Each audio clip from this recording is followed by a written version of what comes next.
வீசுது. உங்கள் சத்யாவில் குளு குளு ஏசி ஆஃபர். அட, அம்மனுக்கு படைக்க வாங்கினதுமே அது ஆத்தாவை போய் சேர்ந்துடுதே. இது கூட தெரியாம இருந்திருக்கேன்.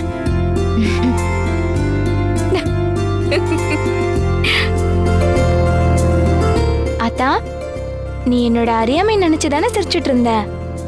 இல்ல கௌரி, கொஞ்ச நேரத்துக்கு முன்னாடி இங்க ஒரு சம்பவம் நடந்துச்சு.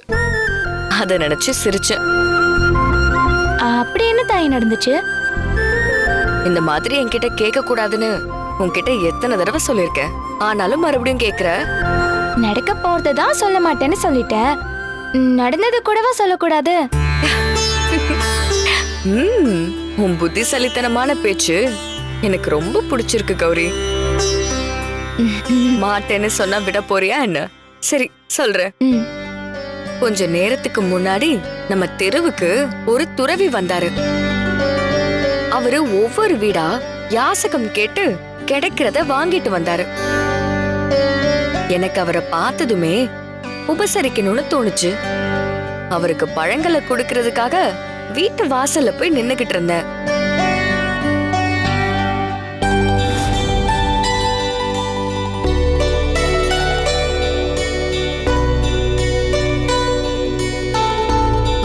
ஐயா,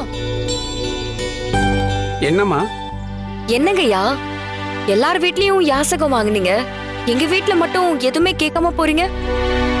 உங்களுக்கு கொடுக்கதான் பழங்களோட நின்னுகிட்டு இருக்கேன். மன்னிக்கணும் தாயி, நான் தீட்டு உள்ள வீட்ல யாசகம் வாங்குறது இல்ல. தீட்டு வீடா? ஆமா, இந்த வீட்ல சமீபத்துல அகால மரணம் நடந்திருக்கு. மரணம் சம்பவிச்ச இந்த வீட்ல யாசகம் வாங்குறது நல்லதில்ல தாயி.